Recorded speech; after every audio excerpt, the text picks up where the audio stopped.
और मैं हूं आपके साथ अंशिका पाठक। बुलेटिन की शुरुआत करेंगे बड़ी खबर के साथ। कांग्रेस महासचिव केसी वेणुगोपाल का बड़ा बयान सामने आया है। राजस्थान के सीएम पर अगले 2 दिन में फैसला संभव है, ये कहा है सीधे तौर पर केसी वेणुगोपाल ने। सोनिया गांधी लेंगी सीएम पद पर फैसला, अध्यक्ष पद के उम्मीदवार कल तक तय होंगे, ये कहा है केसी वेणुगोपाल ने। राजस्थान के सीएम पर 2 दिनों में फैसला होगा। सोनिया गांधी लेंगी सीएम पद पर फैसला, केसी वेणुगोपाल ने कहा है। केसी वेणुगोपाल ने क्या कुछ कहा, आपको सुनाते हैं। That we already told. Congress president is going to be a neutral in this election. Let us wait for the nominations. We will get a clear-cut picture tomorrow evening. That decision Congress president will take within 1 or 2 days. No, I cannot say anything. That decision of Chief Minister of Rajasthan will be decided by the Congress president within 1 or 2 days. अमन शुक्ला मेरे सहयोगी मेरे साथ जुड़ गए हैं। अमन, देखिए केसी वेणुगोपाल ने कहा है कि अगले 2 दिन में ये पता चल जाएगा कि आखिर कौन होगा राजस्थान का अगला मुख्यमंत्री। लेकिन अशोक गहलोत ने जिस तरीके से प्रेस कॉन्फ्रेंस की, जिसमें उन्होंने कहा कि जो भी कुछ हुआ राजस्थान में उसको लेकर मुझे खुद अफसोस है, मैं इसके लिए सॉरी कहकर आया हूं सोनिया गांधी को। क्या इस चीज को ख्याल में रखा जाएगा?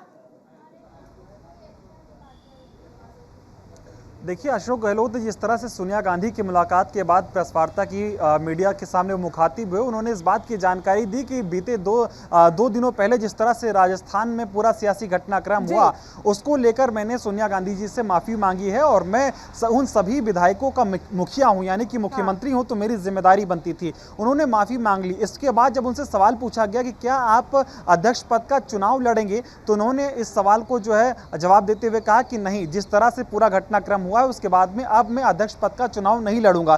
फिर उनसे सवाल किया जाता है कि अगर आप अध्यक्ष पद का चुनाव नहीं लड़ेंगे तो क्या मुख्यमंत्री बने रहेंगे।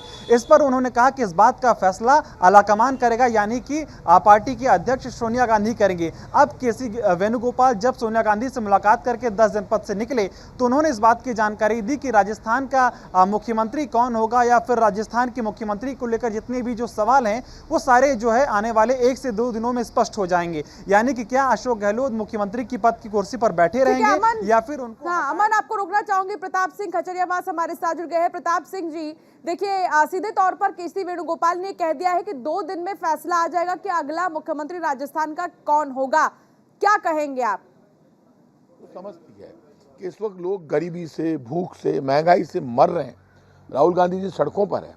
देश कांग्रेस को लड़ते हुए यूनाइट रूप में देखना चाहता है। लेकिन माफी मांगना मुख्यमंत्री के कद को बड़ा बनाता है कार्यकर्ता की नजरों में, या एक नो डाउट ऐसे मुख्यमंत्री जो बड़े कॉन्फिडेंस के साथ जिन्होंने माफी मांगी, ये उनका बड़प्पन है माफी मांगने का, और अपनी राष्ट्रीय अध्यक्ष के प्रति उन्होंने जो लॉयल्टी दिखाई है उससे इस पार्टी में डिसिप्लिन भी है। बड़े से बड़े नेता भी जब गलती करते हैं उन्होंने बड़प्पन दिखाया कि सीएलपी लीडर के नाते वो मीटिंग नहीं कर पाए, इसलिए उन्होंने सारी घटना के लिए खुद ने माफी मांगी। लेकिन अब तो मुख्यमंत्री पद को लेकर कोई किंतु परंतु बचा नहीं। जब वो अध्यक्ष पद के रेस में नहीं है तो मुख्यमंत्री क्या वही रहेंगे? देखिए, ये बात उन्होंने खुद ने क्लियर की कि राष्ट्रीय अध्यक्ष का मैं फार्म नहीं भरूंगा और मुख्यमंत्री का फैसला हमारी राष्ट्रीय अध्यक्ष सोनिया गांधी जी करेगी। अब क्या है का फैसला? अब तो मुख्यमंत्री वो हैं नहीं, अब वो जब उन्होंने जो कहा वो बयान, उस बयान के विपरीत मैं नहीं बोल सकता। वो विधायक दल के नेता हैं। तो बयान तो है, लेकिन बयान के साथ 102 एमएलए उनके साथ यहाँ पर हैं। निश्चित रूप से ये जब वो आ जाएंगे तब सारी स्थिति क्लियर होगी। पोजीशन इससे आगे कुछ आपको लगता है अभी कुछ और मामले बचे पड़े हैं? क्या मामले बचे पड़े हैं आप बताएंगे। देखिए, राजनीति एक बात मानकर चलना, आपसी विश्वास यूनिटी से चलती है। कांग्रेस एक ताकत है राजस्थान में, पूरे देश में। ये कोई बच्चों का खेल नहीं है। सोनिया गांधी जी राष्ट्रीय अध्यक्ष है, उन्होंने 10 साल तक देश में शासन किया यूपीए चेयरपर्सन के रूप में।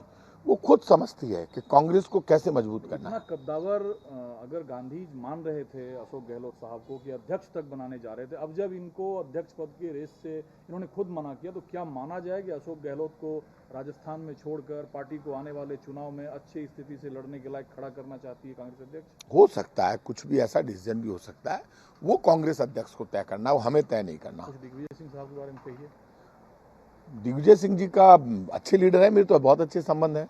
बहुत अच्छे लीडर हैं, तो अध्यक्ष भी तो बन सकते हैं, वो तो रेस बिल्कुल बनेंगे, हम बधाई देंगे उनको बहुत जबरदस्त ढंग से। नंबर 1 पर अब रह गए वो। रेस में नंबर 1 पर रह गए तो बधाई पूरी राजस्थान के कांग्रेस कार्यकर्ता की तरफ से, हम विधायकों की तरफ से, मेरी तरफ से, सबकी तरफ से। हम तो रोड मास्टर कांग्रेस के छोटे कार्यकर्ता, हमारी तरफ से बधाई। Thank you.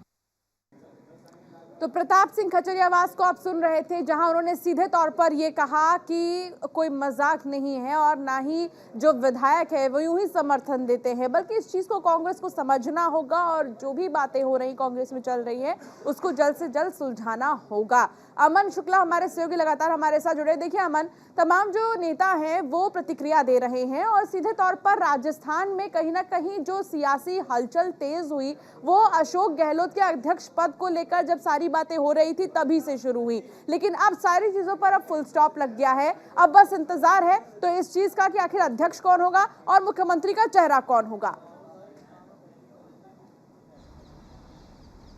जी बिल्कुल ठीक बात है। अशोक गहलोत बहुत पहले से ही कह रहे थे कि वो राजस्थान छोड़कर दिल्ली नहीं आना चाहते, यानी कि वो मुख्यमंत्री पद की कुर्सी अपनी नहीं छोड़ना चाहते। यही वजह है कि बार बार वो कह रहे थे अगर वो अध्यक्ष पद का चुनाव लड़ेंगे, अध्यक्ष बनेंगे तो वो मुख्यमंत्री पद की कुर्सी पर भी बने रहेंगे। और यही वजह हुई कि बीते 2 दिनों में हमने देखा कि राजस्थान या फिर राजस्थान से दिल्ली में जिस तरह से कांग्रेस पार्टी को लेकर सवाल जवाब खड़े हुए और ये कहा गया कि अशोक गहलोत ने सीधे शीर्ष नेतृत्व को चुनौती दे दी। हालांकि अब यह स्पष्ट हो गया है कि वो अध्यक्ष पद का चुनाव नहीं लड़ेंगे। दिग्विजय सिंह की बात करें, शशि थरूर की बात करें, ये दो नाम अभी तक सामने आ रहे हैं। कल नॉमिनेशन का आखिरी दिन है और इसको लेकर केसी वेणुगोपाल ने भी स्पष्ट कर दिया है कि अब किसी को अगर नामांकन करना है तो कल कौन कौन नामांकन करेगा, उनके चेहरे और सारी चीजें स्पष्ट हो जाएंगी। अब सिर्फ एक सवाल खड़ा होकर निकलता है कि राजस्थान का मुख्यमंत्री क्या अशोक गहलोत रहेंगे या फिर उनको हटाया जाएगा। तो इस पर भी सोनिया गांधी फैसला लेंगी, अंतिम फैसला उन्हीं का होगा। ये स्थिति आने वाले 1 से 2 दिनों में स्पष्ट हो जाएगी। लेकिन एक बात हमें समझनी होगी कि अशोक गहलोत को राजस्थान में हल्के में नहीं लिया जा सकता, उनके साथ ही विधायकों का समर्थन है, इस बात को ध्यान में रखना होगा। एक छोटी सी जानकारी इस चीज को भी लेकर दे दीजिए अमन, कि अभी क्या कोई जानकारी इस चीज को लेकर मिल रही है कि कोई और नेता भी दिल्ली आएंगे, सोनिया गांधी से मुलाकात होगी किसी की? देखिए, अगर कांग्रेस पार्टी के सभी बड़े नेताओं की बात करें तो कांग्रेस पार्टी के ज्यादातर सभी बड़े नेता आज के समय की अगर बात करें तो दिल्ली में ही मौजूद हैं।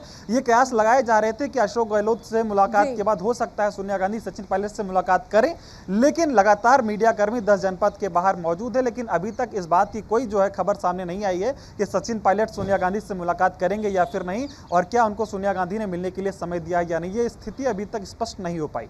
ठीक है, बहुत शुक्रिया अमन इस तमाम जानकारी के लिए। तो अशोक गहलोत कांग्रेस अध्यक्ष पद का चुनाव नहीं लड़ेंगे, जैसा कि कयास लगाया जा रहा था, ठीक वैसा ही अशोक गहलोत ने मीडिया से साफ साफ कह दिया है कि वो अध्यक्ष पद का चुनाव नहीं लड़ेंगे। इसको लेकर राजस्थान सरकार में मंत्री महेश जोशी ने कहा कि इस पूरे मसले पर जो आलाकमान फैसला लेगा हमें वो स्वीकार होगा। तो वहीं गहलोत के बैकफुट को लेकर बीजेपी ने कांग्रेस पर तंज कसा है, देखिए। उसका भविष्य पार्टी आला कमान के निर्देशों के अनुसार तय होगा और अंतिम फैसला अध्यक्ष महोदय करेंगे। लेकिन मुझे ये कहने में कोई झिझक नहीं है कि हमारा स्टैंड आज भी वो ये जो 25 तारीख को है। थोड़ा सा अंतर यह है कि हमारी बात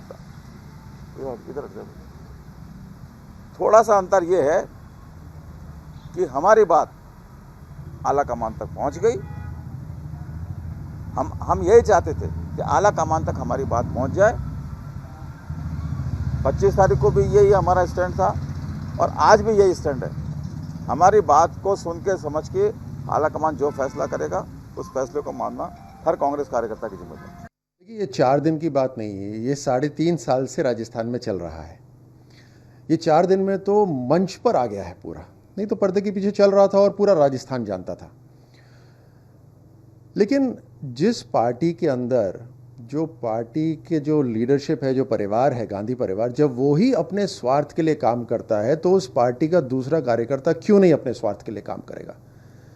ये खुद के लिए तो इनके कानून अलग चलते हैं, दूसरों से ये उम्मीद अलग रखते हैं और लगातार इन्होंने ये जो कहते हैं ना कि षड्यंत्र की राजनीति, ये तो इनकी रेड बुक में कोड ऑफ कंडक्ट जो है कांग्रेस के पार्टी का, उसमें है षड्यंत्र रचते रहिए लगातार। ज़माना बस बदल गया है, सेवा भाव का आ गया है, उससे ये बहुत परे है और इसीलिए इनका अस्तित्व हर राज्य से खत्म होता जा रहा है। तो ये ड्रामा 4 दिन का नहीं है, लगातार हो रहा है। तो अशोक गहलोत के कांग्रेस अध्यक्ष पद के लिए खड़े न होने का ऐलान काफी मायने रखता है। दरअसल अब तक कांग्रेस अध्यक्ष पद की लड़ाई को एक तरफा माना जा रहा था, जहां एक तरफ जबरदस्त राजनीतिक अनुभव और अपने पिटारे में सभी सियासी दांवपेच रखने वाले गहलोत थे, तो वहीं दूसरी तरफ राजनीति से ज्यादा राजनयिक जीवन का अनुभव रखने वाले शशि थरूर थे। लेकिन गहलोत के चुनाव न लड़ने के ऐलान के बाद अब कांग्रेस अध्यक्ष पद की रेस में दिग्विजय और थरूर में सीधी टक्कर मानी जा रही है। कल दिग्विजय सिंह और शशि थरूर अध्यक्ष पद के लिए नामांकन भरेंगे। आज दिग्विजय सिंह ने अध्यक्ष पद के लिए नामांकन पत्र लिया है और ऐलान भी किया कि वो चुनाव लड़ेंगे। Sir, is it a tri-cornered contest or a two-cornered contest now? Are you going to fight Ashok Gehlot? Wait till 4th, the date of withdrawal. Many people are saying you're going to withdraw your nominations before the date of withdrawal. You will come to know. Sir, is it a tri-cornered contest?